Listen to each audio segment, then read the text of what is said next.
Hello and welcome back to the Honest Athletes podcast for the final episode of this season. In today's episode, myself, Hannah and Cassie will be discussing a very important topic with regards to performance sport and the implications of weighing athletes. I would like to mention that the catalyst to today's discussion was an article released recently by the BBC who interviews a friend of all of ours, Phoebe Lendiu, who bravely spoke to the BBC with regards to her own experiences linked to today's topic, which we will link in the description below or wherever you find the information so that you can read that if you are listening and aren't aware of that article.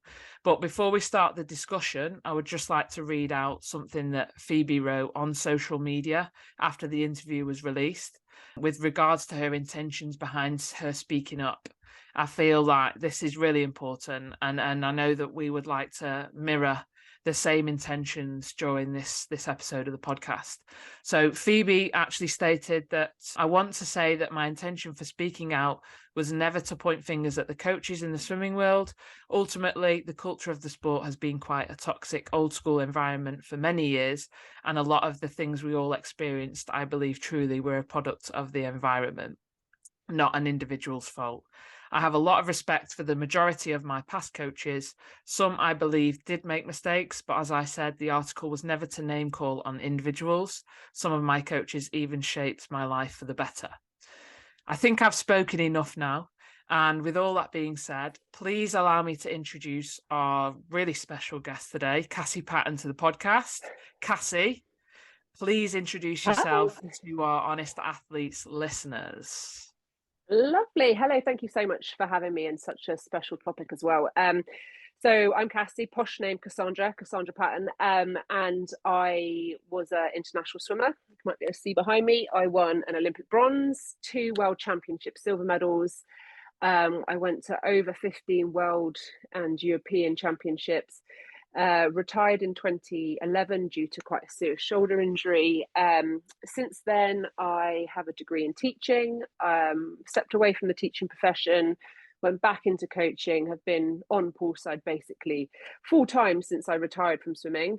I have my own coaching company now, which is called Wavecrest Swimming, and I'm a mum of 2 and a very happy, rounded life, which is fantastic. And yeah, that's me in a nutshell.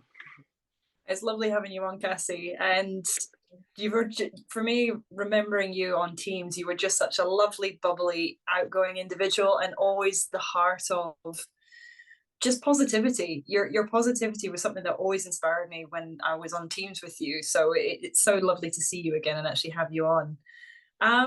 So I guess kind of first question is knowing where to kind of start. So I've had a little think about how to start this, and I think it's important that I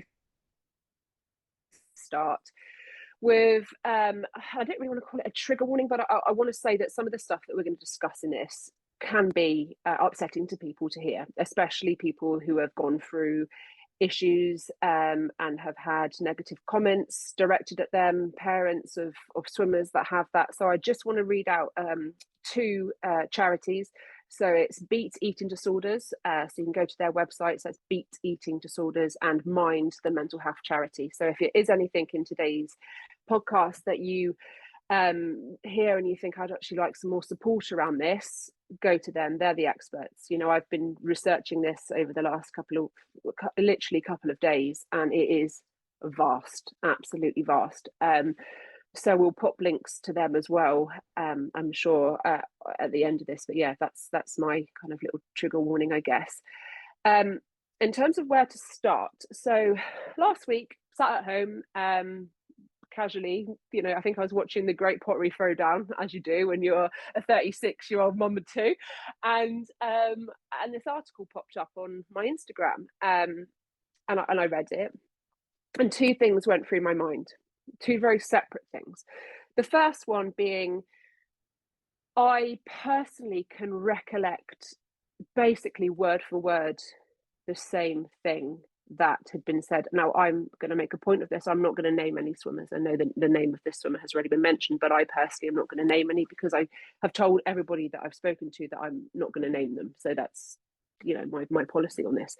That swimmer, because they had the same coach as me at a period of my swimming career. So I literally was just like, oh, I can't believe that this is still happening, you know, like this is still going on, and this a horrible way of speaking to, and you can call them swimmers, but actually they're children. You know, I was a child at that age, 13, 14, you're a child. Yes, you swim, but you're not a professional swimmer at that age.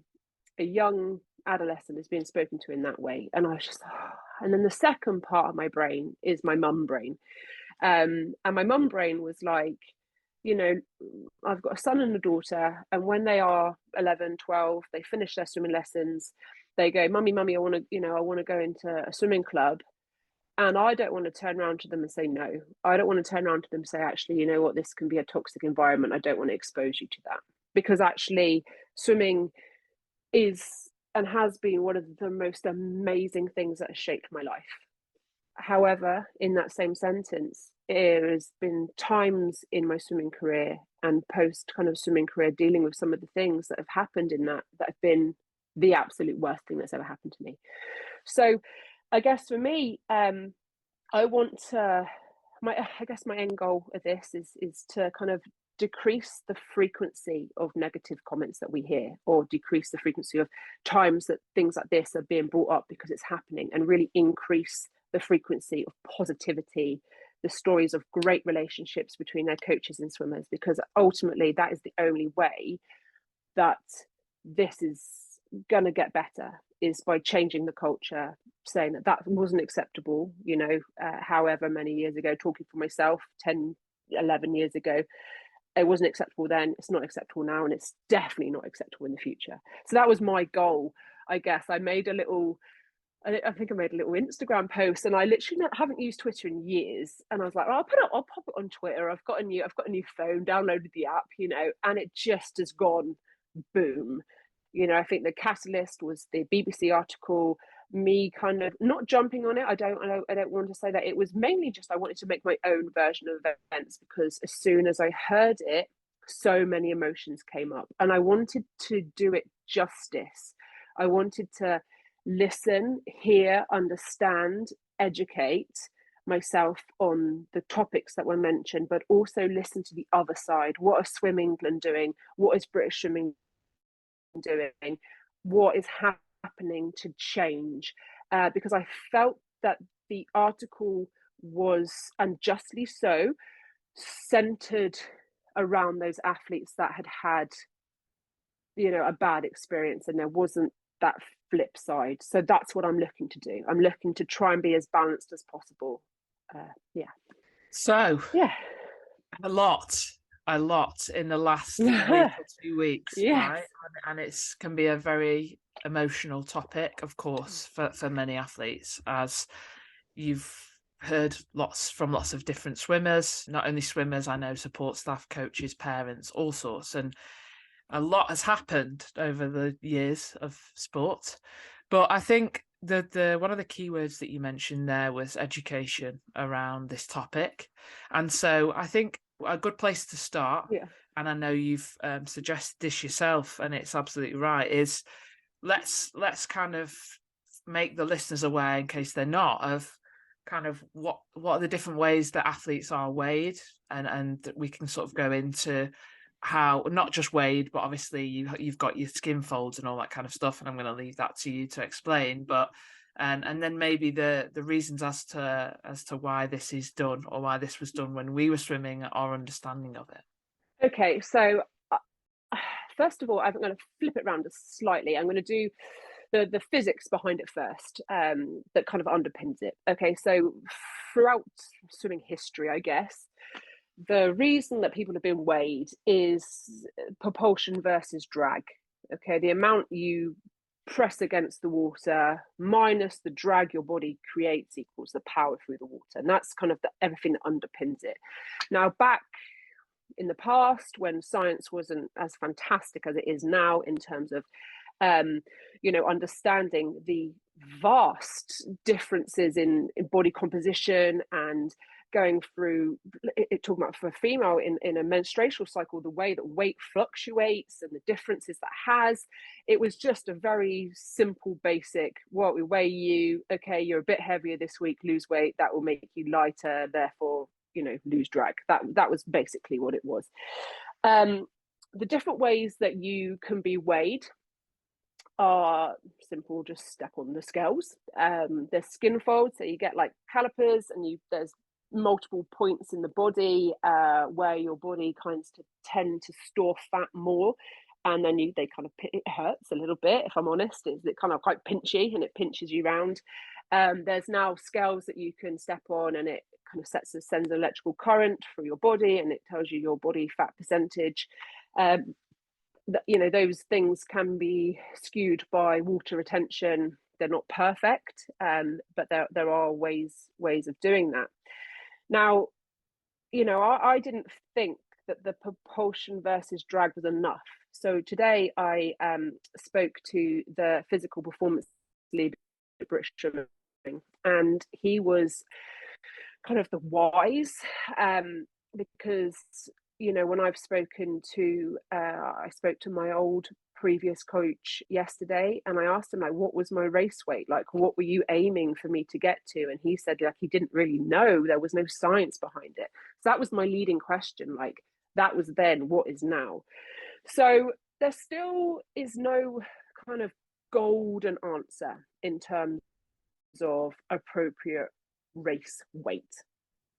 His words were, it's a scientific trial and error. So he was very adamant that there's no fixed models. So say, for example, taking me, 800 freestyler, 5'11", there is no target weight range. So it's not like you're that event and you're that height, therefore you need to be 80 kilos. That is not the case, okay? And that's really important. He was very adamant in telling me that. It's about understanding and reflecting on past performance, okay? So that's the key bit here, is analysing not just weight and body composition, but race plan, training prep, the body metrics. So that, say, for example, in the past, it may be, right, you did your PB at 70 kilos, therefore your race weight is 70 kilos. We're trying to move away from that. It's about educating against that fixed mindset. Now, we're talking here, and this is something that is really important to understand, this is at a British swimming level. Okay, so at the moment, there's 56 athletes under the British swimming remit. That is kind of the tippity top of that pyramid. Now, British swimming, Swim England is more of the base of that pyramid. They're everyone who are maybe in club programs that aren't funded. Now, they have put guidance out saying that no athletes under the age of 18, and I want to read it to you because I think it's really important that I get this terminology right. You know, I want to do everyone justice. So the recommendation from the national governing body is that no individual under 18 should be weighed unless they are on a national supported pathway. So if they're on funding or they're on, you know, a talent program, then somebody within their club or within the you know, Swim England can weigh them, but that has to be used sensitively. It's not just weighed on poolside written up on the whiteboard anymore, you know, and it's designed to kind of, the reason that they're doing this is to prevent potential areas of concern such as psychological distress that may occur from, you know, athletes being weighed. So there's two different kind of strands here. There's the British Swimming that do weigh, and they use it for, like I said, those performance goals. And then there's the Swim England that are saying that no athlete should be weighed unless they're on a talent pathway. So it's important that you understand that kind of differentiation. Going back to the British swimming side, and we are talking about those top performers, they were saying that weight is just a tiny piece in the jigsaw. It is not the full puzzle. You know, there's so many different elements that go into performance, into looking at that athlete. For example, like their skin folds, their lean mass, their body jumps, their body position in the water, their biomechanics, their flexibility. Like there's so many things. So, you know, when I was listening to him, it was just like this absolute breath of fresh air, because it's so different from what I had been exposed to at a British swimming level, okay, at top level. Now, I asked him, I was like, okay, so you're in charge of British swimming, you know, the Adam PTs, and I'm not naming people, but those people, they're very obvious under British swimming. What about the implications of age group and youth? That's what I asked him. And he was like, you know, it's not, and I'm quoting him here, not directly appropriate for youth swimmers as a driving force for their progression. Okay, so for him, you know, he was saying that swimming is a physical preparation sport. We need to train hard. Okay, we're not just let's just dip in the pool for an hour and then we get onto the county team. We're like, we have to have consistency. We have to have commitment in the pool. So for swimmers at that age, that is what you need to be looking at. It's about making sure that if weights are ever taken, it's around looking at maturation, like how someone is developing, are they hitting puberty, those type of things, rather than it being a, you know, you need to lose weight, you know, you need to gain weight or whatever. You know, it's very important for the youth and age group swimmers to be looking at healthy growth, which is supported by diet and hydration, a good balance of activities, so like land-based as well as swimming, and having those good lifestyle choices, so sleeping well, you know, making sure that we're looking after our mental health. And they are the things that are going to help a youth and a age group swimmer far more than weight. I hope that answered that question. Yeah, it did, and it's so refreshing to see how much information that you've gone for, and it's so clear.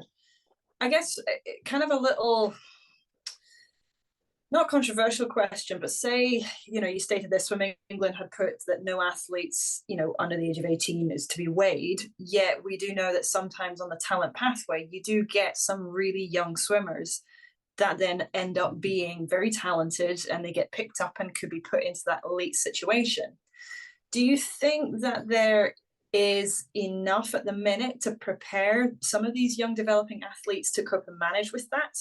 Or if you have a youth developing athlete who then becomes elite, who's maybe not been weighed before, but now is an environment where they are now being weighed, what do you think could be done then to help manage this, I guess, chain from being not weighed to now being weighed and actually showing that it is okay?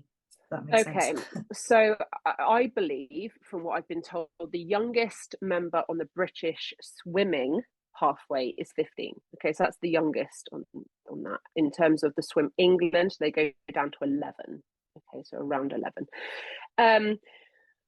So for me, if I go back, I guess, to the British swimming side of things, and I'm going to speak, I'm going to quote a coach that I spoke to. I've had a couple of coaches speak to me, and for them, their thing is that they use it, but it's very much completely centered around consent. It's centered around the fact that this is just a fraction of the monitoring they use. So they use, you know, freshness, perceived training effort, training load, as well as weight as a metric to help with that. Now, the thing that's really highlights to me, and I've highlighted here, is that they said that if an athlete is uncomfortable, they are not forced to do this. You know, they feel like, as a coach here, that they have a relationship built on trust. And if they say no, then that is okay. Now, that is very powerful, and that's really, really important, because that hasn't been the case. So I just want to say that there is fantastic coaching practice. So that is a British swimming coach, okay, British swimming coach. Now, speaking to, I want to make sure that I get everybody's titles right. You know, I don't want to mistitle someone. So the sports science coordinator from Swimming England, I had a conversation with them, and we talked about this, and they said at the weekend they had a camp, and at the camp they weighed their swimmers. It was a talent pathway camp, and they were using it for their jumps, so they wanted to weigh them, then they would see how high they would jump and power output, etc. I asked how they did it. They took them all away one by one. You know, strength and conditioning coach, the coaches weren't even there. It was a completely separate member of the team. They put it into a spreadsheet that was blanked out. You couldn't even see it. The data was there, but you couldn't read it. And her words were kind of, the only complaints was they wasn't told what they weighed, So weighing is still being done. And I think it's really important that we don't have this complete, no, you can never weigh ever again. But I do think that what that coach A said about consent, about respect, about setting boundaries and being completely respectful to that, because it's really, really, for me, really, really eye-opening that his opening gambit to me, okay, was, as a coach, I'm beginning to feel it's best that we leave many things completely alone, like discussing body composition. However, that being said, at the top end of sport, multiple areas are very important, and this can be vital in the pursuit of winning. And now this is really interesting because they put, if that is the goal for the athlete. And I think that's really important as well, because, there's some athletes, especially in a Swim England element, that are swimming for fun. They're swimming because they enjoy it. If they come fourth, they're great, and that for me is fantastic. Not everybody wants to get to an Olympic standard or a world standard. They just want to have fun with their friends and they want to compete, and they love training. So I think that's really, really important. It's something that I've really found is every single coach that has approached me has been like, do not name me, do not say my name.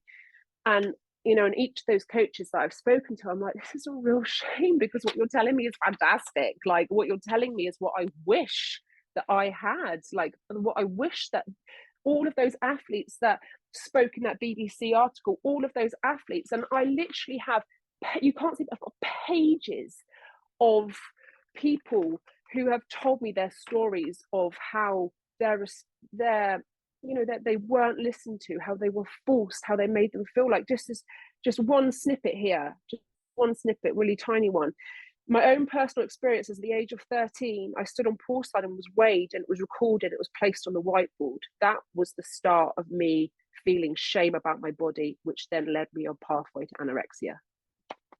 Just that sentence alone, what that coach has said to me, and what this poor swimmer, this child, 13, experienced, is worlds apart.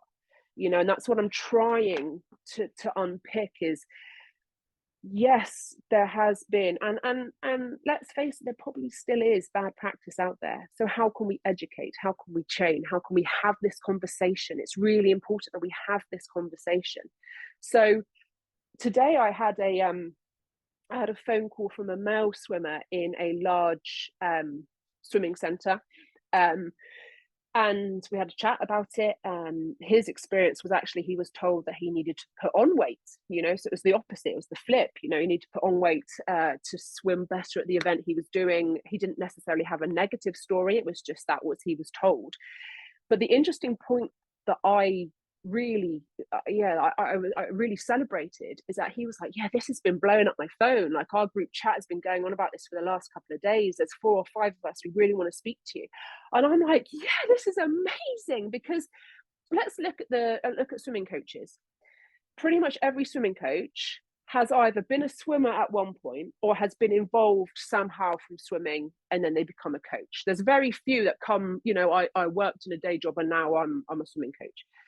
So if these swimmers who maybe when they finish their career, like myself, like you, Lauren, we've stepped onto poolside, if they're having these conversations, and they said there was some for and there was some against, and they were challenging each other and they were having these conversations, if they then pick up a stopwatch in 3 or 4 years' time and they have this conversation in the back of their brain, then that's what's going to change the attitude. And I was like, this is amazing, to hear that.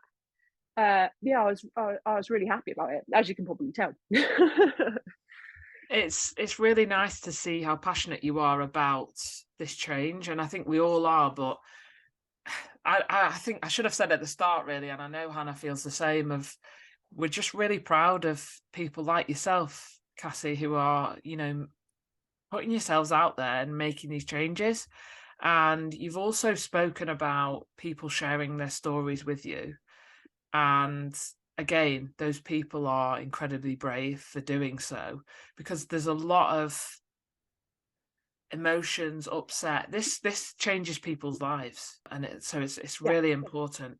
And I can only imagine. Well, I can sort of imagine how tough it's been for you taking on everyone's stories over like the last couple of days, even, because it affects everyone in so many different ways. And like you said, I know Hannah has mentioned on the podcast before where she would put weights in her pocket because she didn't want the team around her to worry that she was too light for racing and training.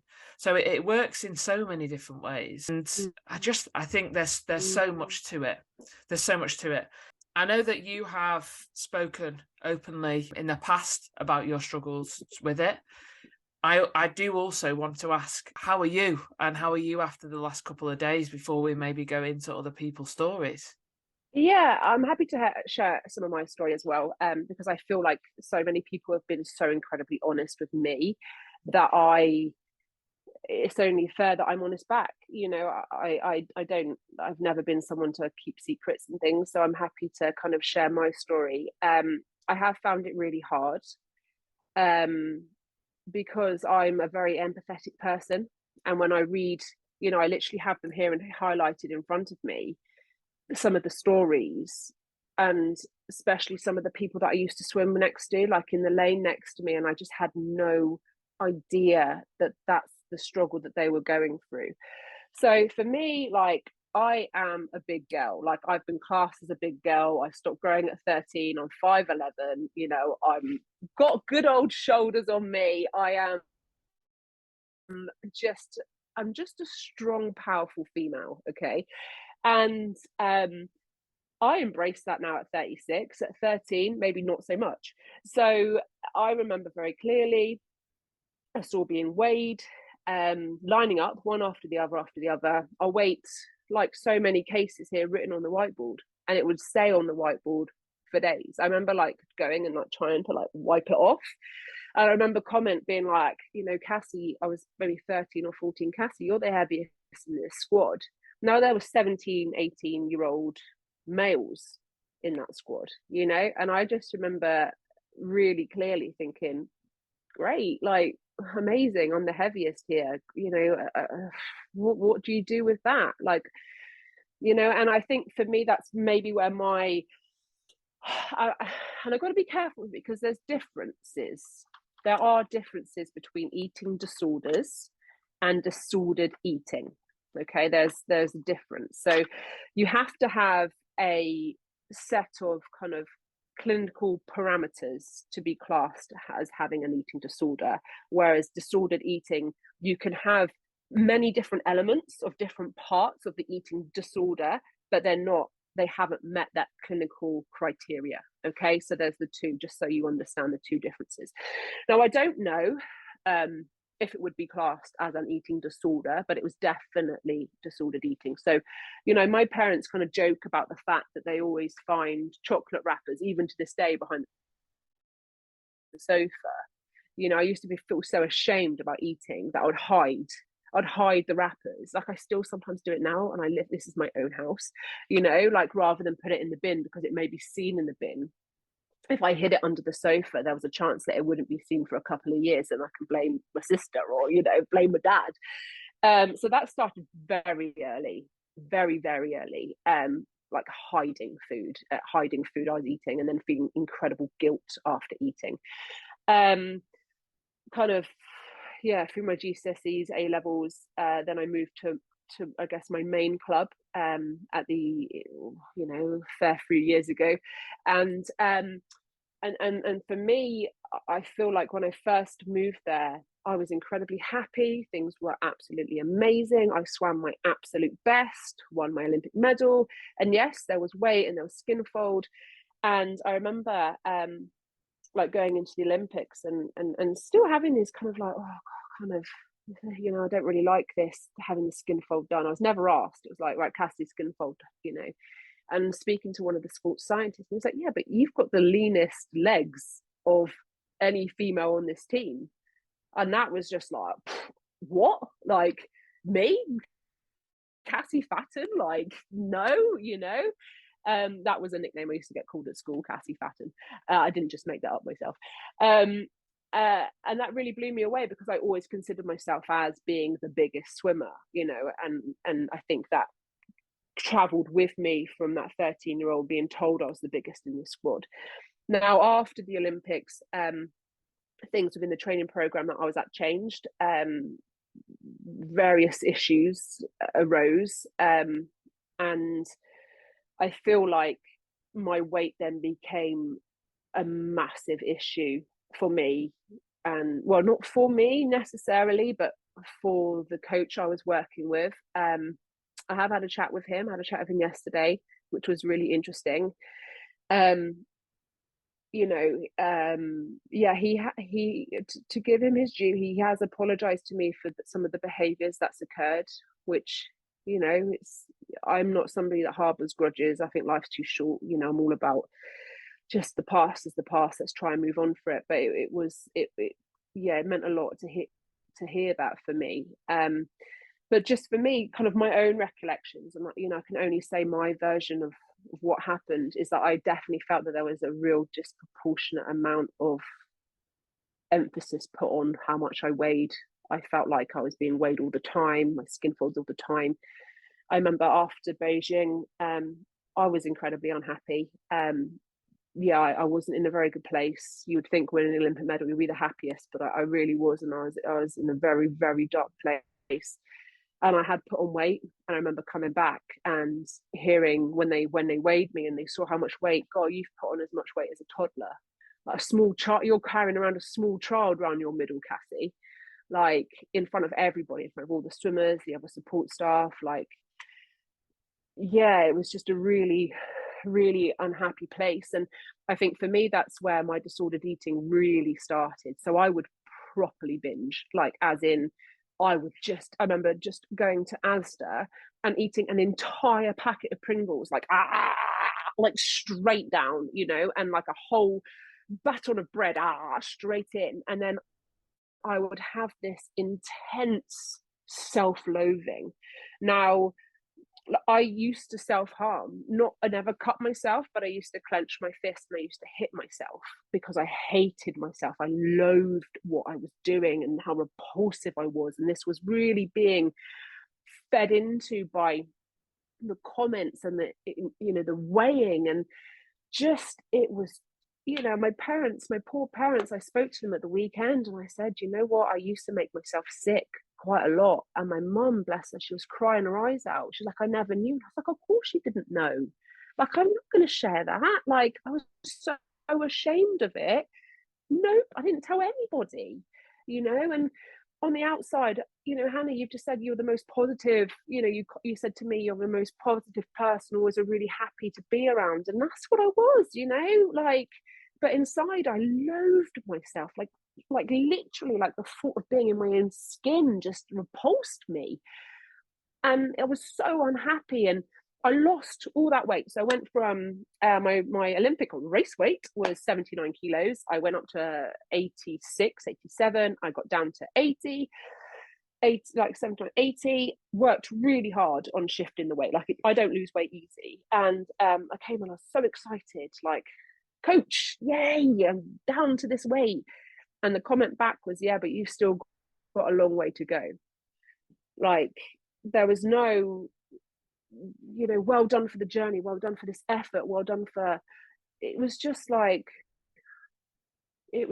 still a really negative thing, and anyway, I retired. I had a really injured shoulder, but these feelings didn't go away, and I think also it was made a bit worse. I went to see my GP about my shoulder, and they said, well, you need to join a gym. If you don't join a gym, you're going to get really fat. And obviously I'm like, oh my God, I'm going to get even fatter than I am already.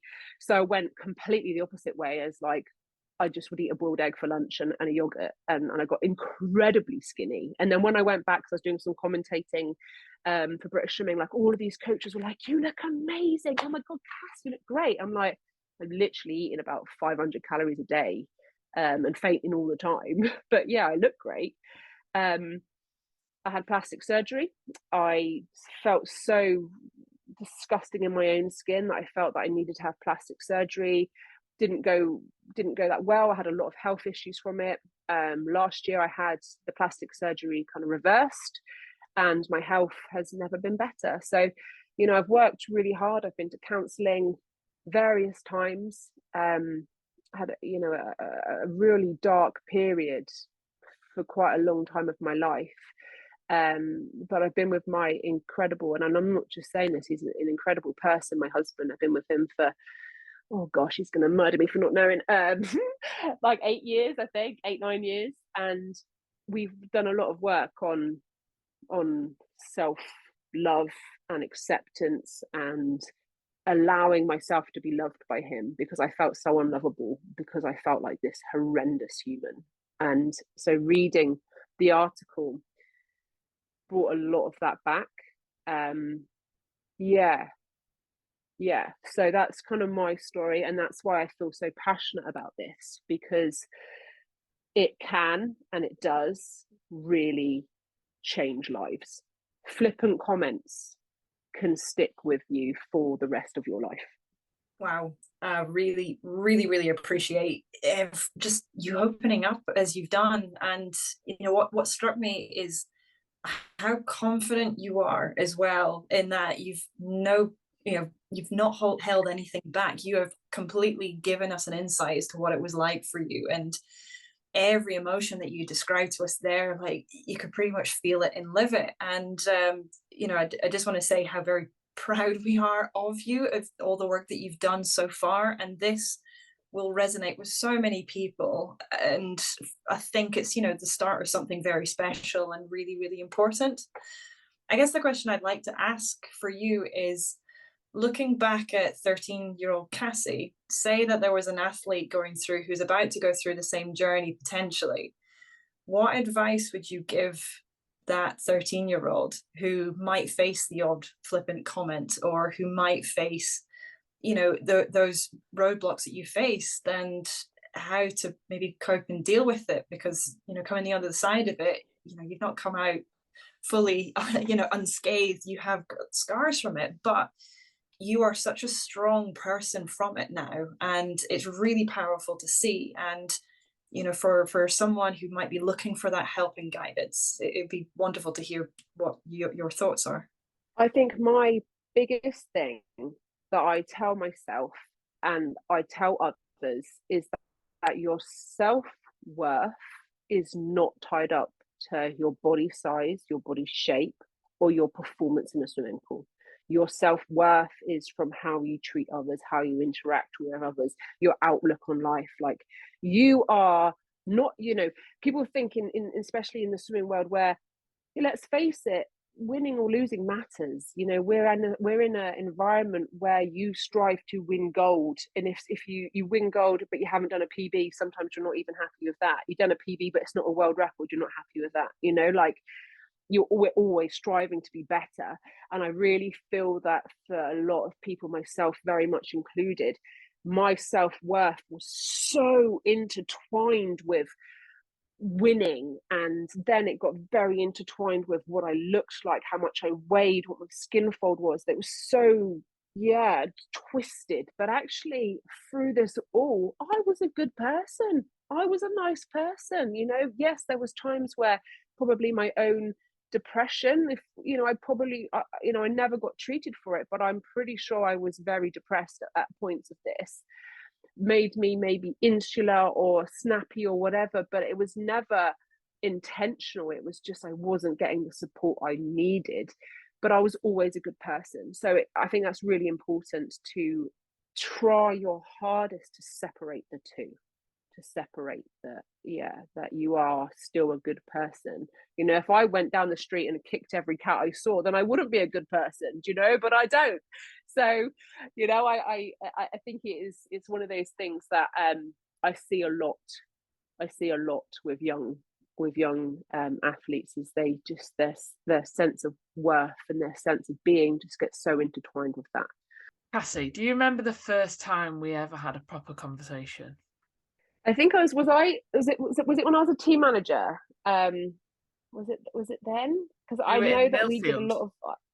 Millfield, yes. And so I was like a junior team manager. Well, no, I wasn't a team manager then. I was like an athlete. I'd come on as like an expert athlete, and I was expert athlete. Look at me being knowing it all. But like a athlete role, wasn't I? And I was talking to young swimmers. So I remember it was yourself and quite a few other athletes of the same age in Milford, and I did a talk about it. I remember it clearly. You Yes. did, and you did a talk about this stuff, and that has stuck with me till today, and it will probably stick with me till forever. But you did a talk to us about this specific thing, and the words that stick with me and have done this whole time is your self-worth shouldn't be based on exactly what you've just said. And I don't know if you won't know this, but that really did help me through the rest of my swimming career massively. Just those words. I remember you did a talk with all of us, but then you also sat me down on poolside and was incredibly kind, generous, uplifting. I was never the most confident swimmer anyway, but a conversation sat on poolside with you at Millfield, I remember it clear now as I was in the moment. But you really shaped my career in a massive way, in a positive light.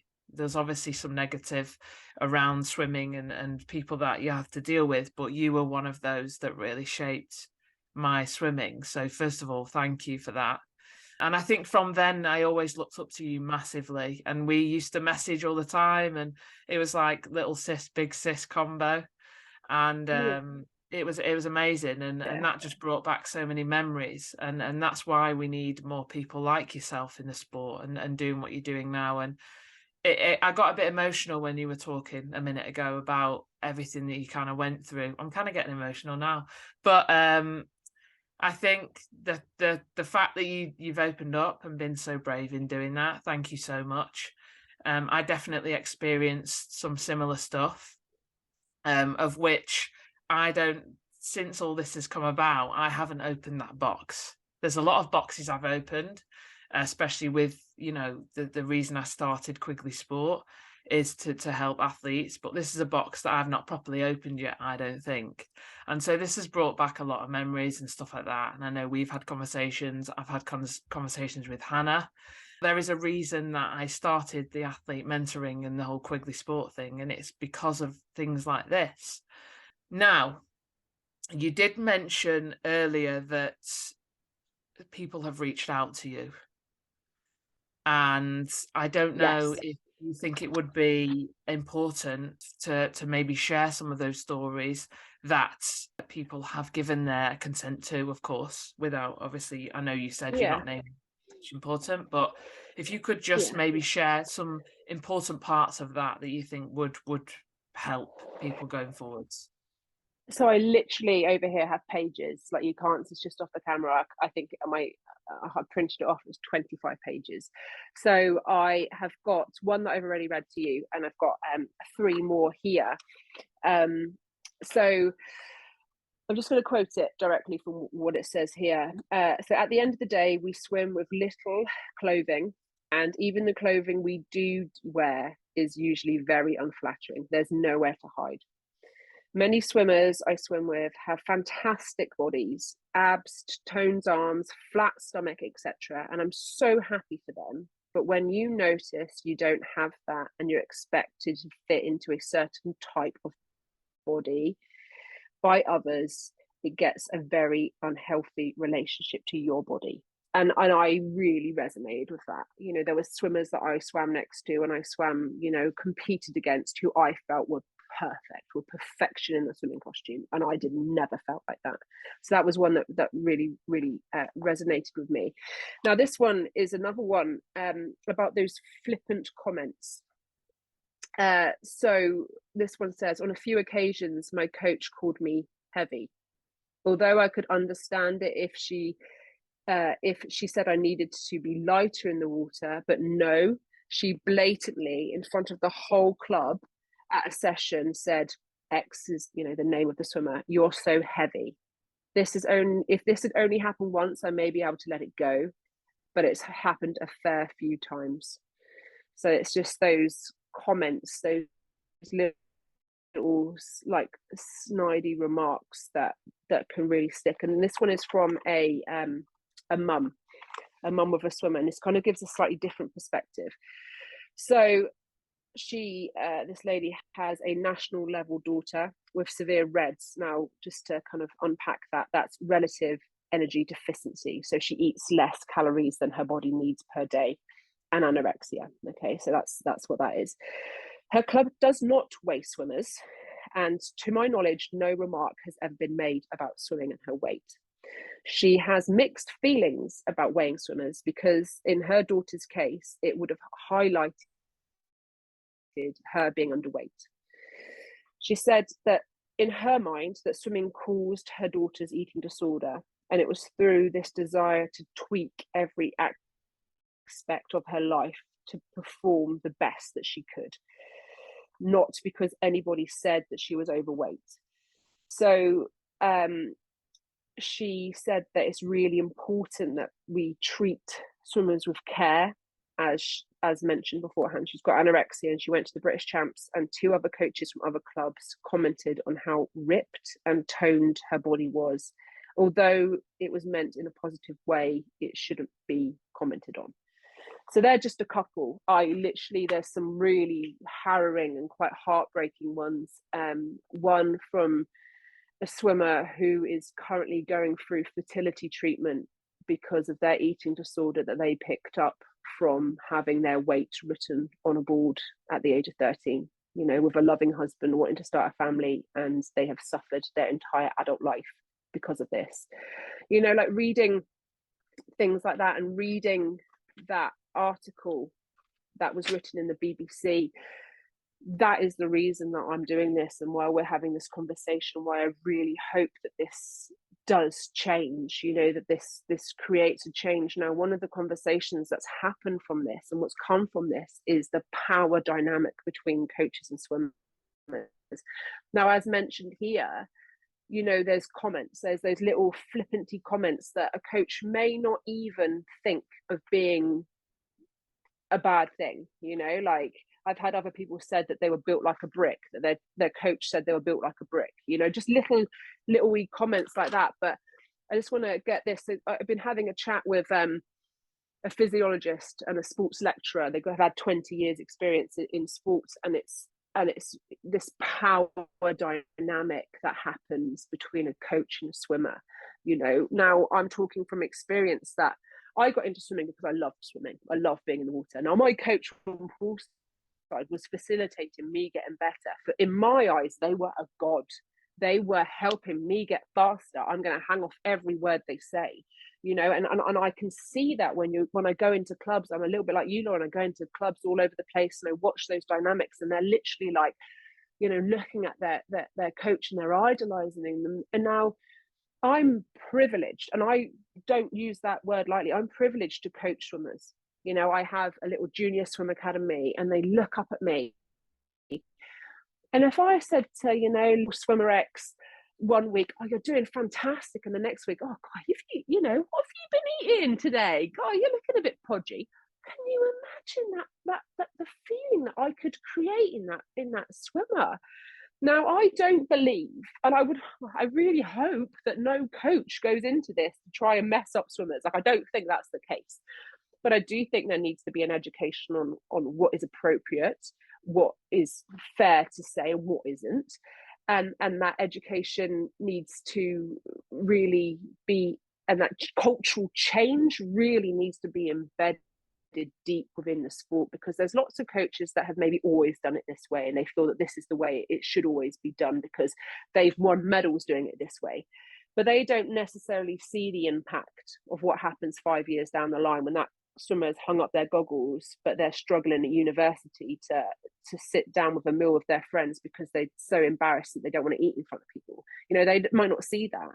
So it's really important to have that, that balanced and fair view. And I'm not saying that, you know, every single thing a coach writes on the board, the swimmer goes, actually, why are we doing that, you know, whatever. But I do feel like the swimmer's voice needs to be heard, that there needs to be that mutual respect, and it's not, you know, that there needs to be some kind of you know, mutual, just understanding. Your comments can have such a huge effect on developing, you know, on developing swimmers.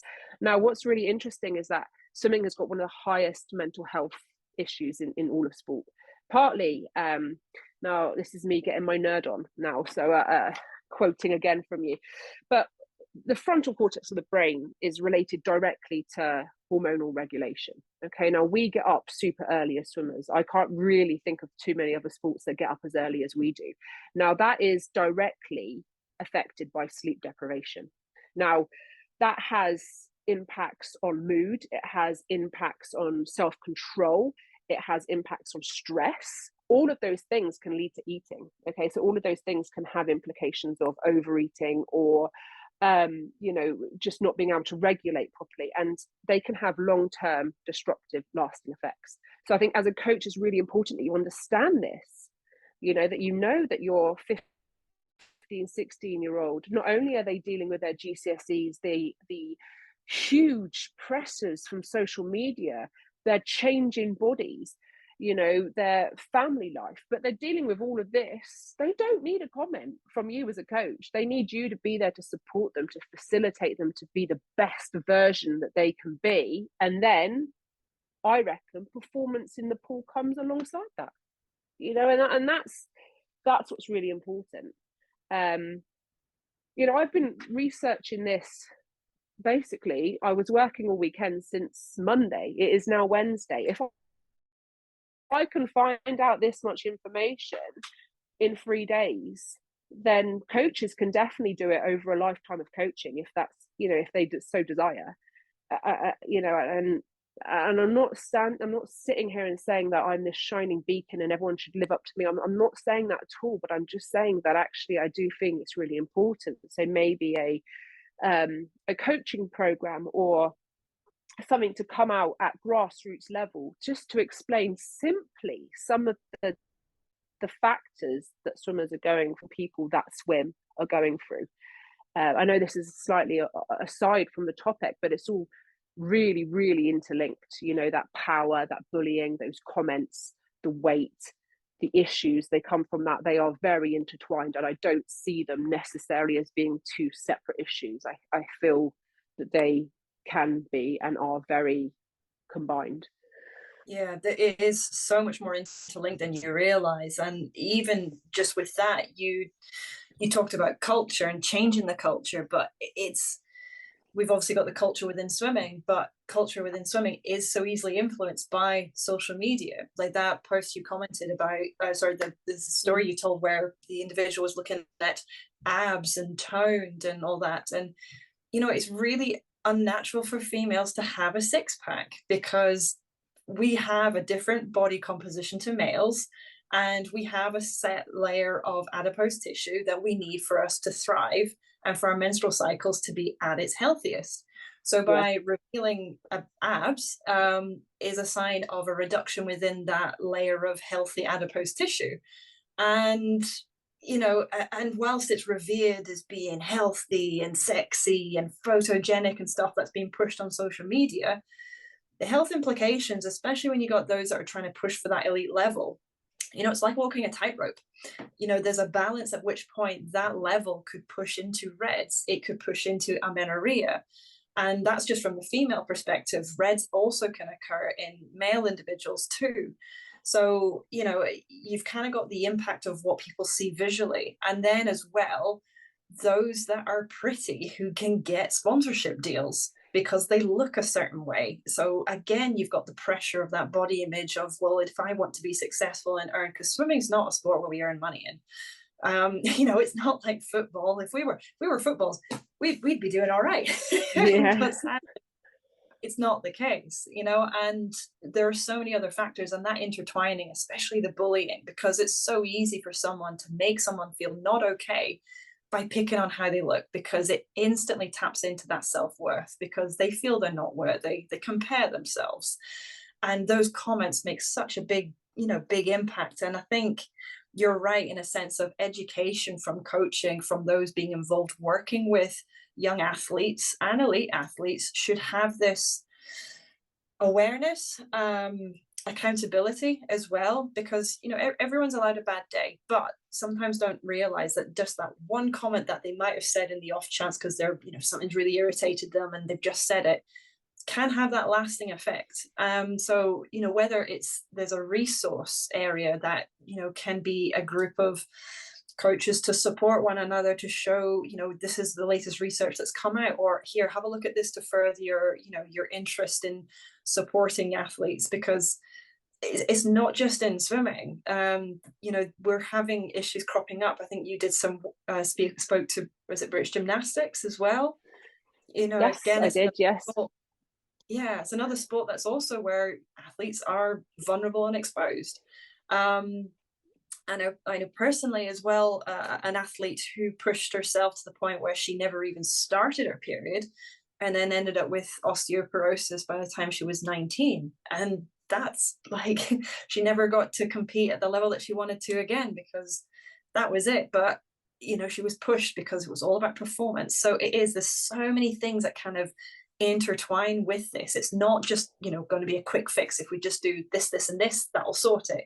It's got to be, as you say, that cultural shift, and it's got to start from individuals like yourself who are openly talking about it, who show support, so that coaches don't feel the need to stay anonymous, that they can be like, you know what, this is what I'm doing for my club, this is our strategy, or this is how we do it, and I'm going to say it with confidence. It's great. I really want to just jump on a couple of points because they're really, really important. The first one I want to jump on is the males. Okay, the male side. So thank you for bringing that up. I have spoken to a researcher who is doing his PhD on, I want to get this right, so it is eating disorders in the male professional athletes. Okay, so that's what he's doing it in. Now, he's found that there isn't necessarily a lot of fully clinical eating disorders. Okay, there isn't that many in males. There is lots of disordered eating. Now, what's interesting is from the research that he's done, it is done on shape comparison, comparing their body to their rivals or to social media or to whatever it is. That's what triggers for males far more than weight. Which is really, really interesting. And one of the things that he found is that there often is pockets of troublesome cultures within centers. So he did it multi-sport. One of the things that one of the examples he said to me was, it was like a karate club, and they would be skipping in a sauna in sweatsuits and bin bags, and they didn't see that as being a problem. That was just, this is how it's always been done, this is what we do, and that's absolutely fine. Whereas that, if you actually take it, that's problematic. But that was the culture. Now, I can speak for myself. Like, I know some of the other girls that I swam with had very similar outlooks of food and some of the disordered eating. So it was normalized. It was like, okay, well, you're doing it. I spoke to a swimmer, and I said to them, have you ever had any issues with eating? Oh no, I've never had any disordered eating or anything. Like, I'd eat a Domino's, and then after Domino's, I'd like make myself sick, but I didn't have any problems. And I was like, right, okay, let's stop, let's rewind, and let's unpack that. You eat a Domino's, then you make yourself sick. That is disordered eating, but it was so normalized. That was not even, and it was literally like light bulb moment, actually. Yeah. I haven't had a lot of males speak to me. Hopefully more will come, but one of them was saying, like I mentioned earlier, that they were told that they needed to put on weight. And some of the comments that they've said in the phone call that we had today was, on a night out, a girl came up to me and said, you've got really skinny legs, or or you need, so and so over there, look at his arms. Your eating disorder comes from in a male, from the research that's been carried out, rather than the standing on the scales. Talking about that coach education, I had a lovely phone call yesterday with the performance director of British Swimming, And I asked them, like, where does this go? Like, what are you doing? Yeah, you're doing this best practice for those 56. Like, how do we bring it down the pyramid? And I'm just going to quote what he said. I think it's really important to get those quotes out there, because I don't want to misrepresent what someone has said. So they feel that their job is to educate and influence, that understands that the past, the practice in the past wasn't perfect, but they really believe that coaching and the culture is changing, so that's a really positive thing. And I know that doesn't help these super brave swimmers and parents that have come up to me. That doesn't make the past better. We can't change that. That's just a horrible thing that has happened, but we can influence the future. Now, going to British gymnastics, one of the things that I found really interesting from yesterday, I had to, and again, I want to make sure I get their title correct. It was a pathway scientist from British gymnastics. Now, Swim England have brought in guidance. Okay, so it is guidance. It is not punishable. It is just, this is what we recommend is the best practice. British gymnastics, they've had a huge review, the White Review, very hard read in places. I haven't read the whole thing because it is very long, but I have read snippets of it, and they are bringing in policy. Their policy states no weighing. So there's a difference, okay? So theirs is, I guess, reacting to a formal review that has happened, an independent review which found multiple failings within the sport and the governing body. So they are now dealing with those, whereas swimming and haven't had that, but they are bringing out guidance. So there's the difference between the two. But it was a really interesting conversation. So the differences, so like in the British gymnastics, for example, one of their biggest things is that athletes would go on training camps and they literally wouldn't drink. I think I've seen all three of us drink during this conversation, because in swimming it's so ingrained that you drink, like, but for them, so in sports acro, for example, they have bases that are on the bottom, and then they have tops which are thrown. And their culture within British gymnastics was, if you are being thrown and you drink, you're heavier, you're putting those bases at risk, because when they try and catch you and you're a kilo heavier than you were at the start of the day, that was their culture, and that was completely normalized. Whereas now they're saying, right, you bring your drink bottle with you, you drink between apparatus. So there is a change and there is a shift, and this isn't just a swimming thing. Of course, it's not just a swimming thing. It's a multi-sport, across the world thing, and I feel like in gymnastics, we talked a lot about that Ep8 documentary that's been made, and the power of that and the power of the athlete voice. And that's what I feel like we are, that we are starting to see in other sports, swimming being one of them. Yeah, really important things that you've covered there, and obviously you've crossed over to different sports. And something that I've noticed, because obviously I'm sure we all watched Ep8, or we're all aware of that, and there is a massive crossover in sport. People are put under pressure to perform, whether that's to keep a job, to keep a place and funding, all that kind of stuff. And something that obviously runs through everything that we're talking about as well, and we have kind of alluded to it in this conversation so far, is fear. There's a lot of fear. Coaches don't want to be named. Swimmers still don't want to be named.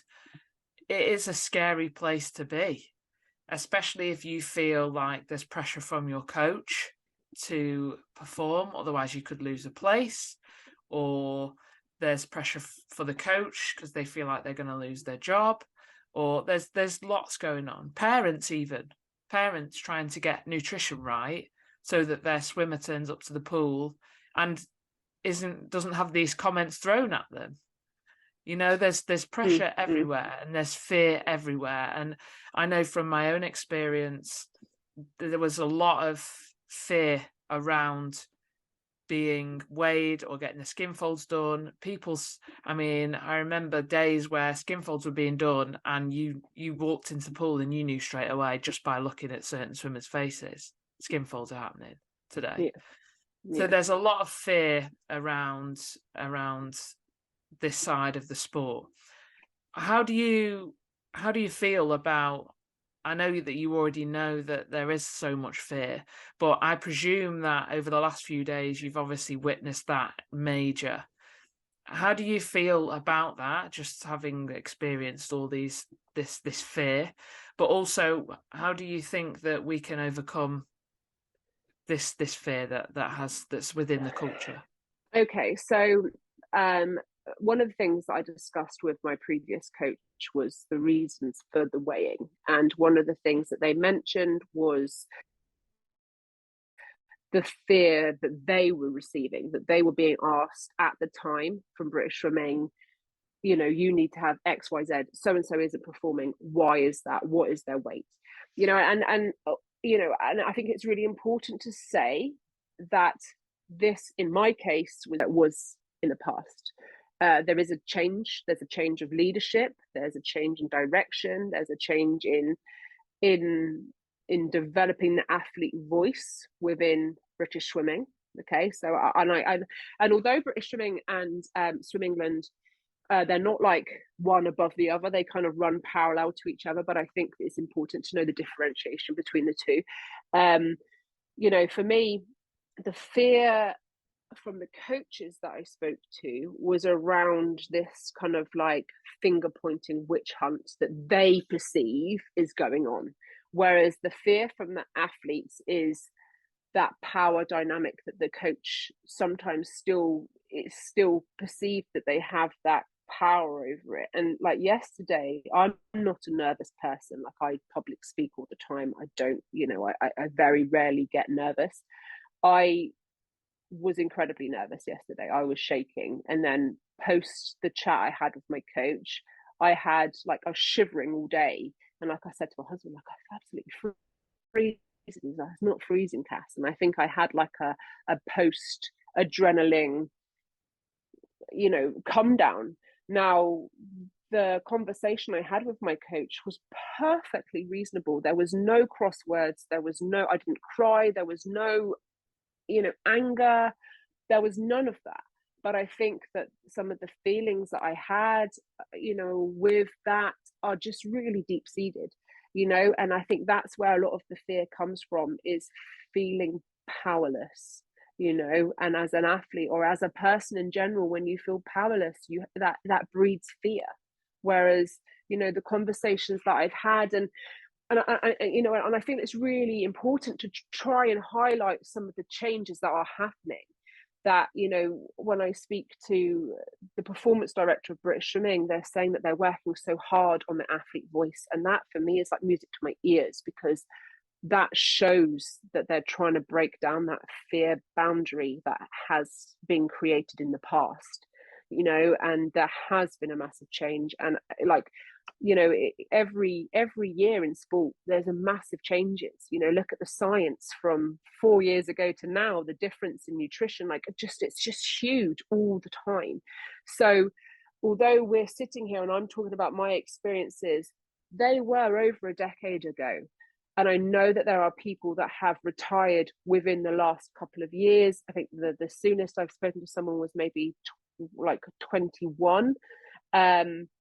So I know it is still happening, but that was still 2 years ago. So like culture takes time to change, but at the same time it is changing. So I really hope that, you know, if we have this conversation again in 5 years' time, that fear, although for some of us it's still maybe so deep rooted that it's still there, but that fear is being taken away. And I think, you know, one of the things that I have spoken to some of the parents about, and for them it was this inability to make a complaint. Okay, or they felt that their complaints weren't being heard. Now, I'm a parent now, you know, I'm the privileged to say I have 2 children, and I can tell you, if I ever felt like my kids were being bullied, like I would complain. I wouldn't just stand by. And I think that's completely justified as a parent. Now, I'm having a chat tomorrow. I tried to arrange it for today, but I just didn't have a spare minute.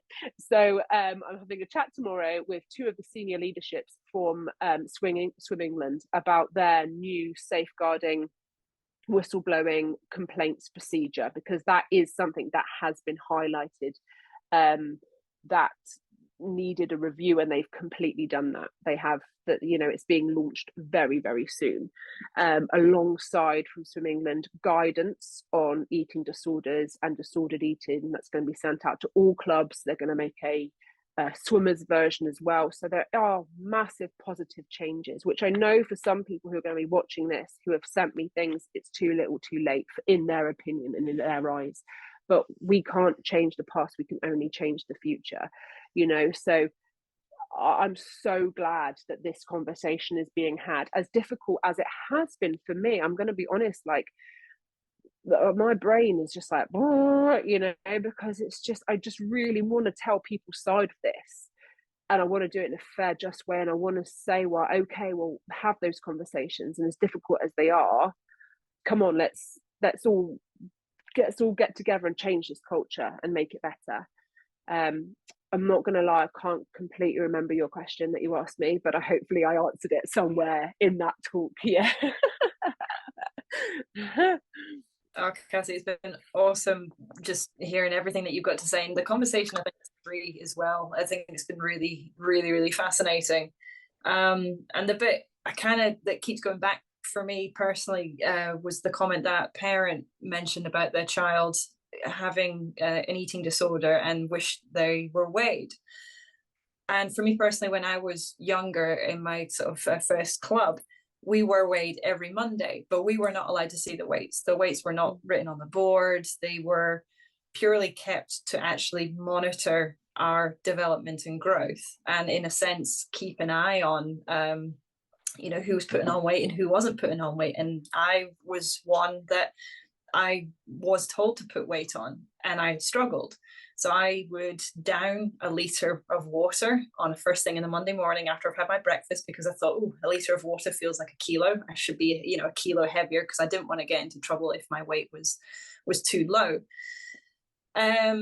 So, it does, and we can kind of go back round in circles, discussing all the different points that, because it's also intertwined. And I think, it's not something that should be completely eradicated, but I definitely do agree with you in that the management, the knowledge and understanding, and the ability to be accountable for, the cultural, because you've got the culture in Britain as a whole, you've got the culture within the nation, so in Scotland, Wales and England, and then also you've got the culture within clubs and districts and regions.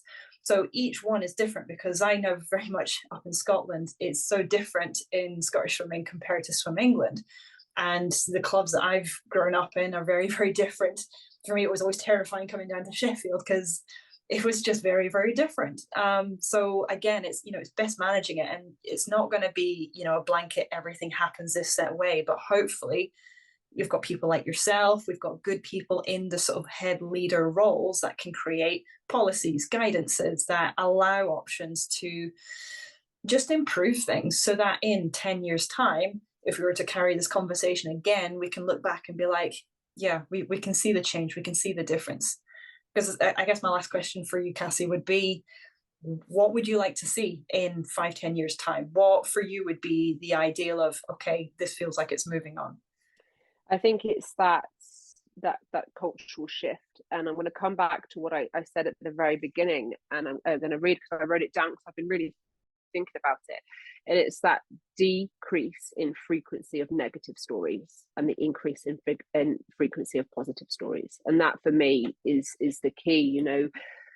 I've been inundated with negativity and negative stories, and I would really hope that in 5 years' time, 10 years' time, the age that my kids are looking to go into swimming, that is shifted, and people are like, we are really happy with our coach, or we're happy with the way we're treated with respect, we're treated with integrity, every decision is made with our consent, and these are things that should always been in place, and they're not woke, and they're not snowflake, they are human rights. That is really important, and I think it's great that we're having this conversation. So that's kind of my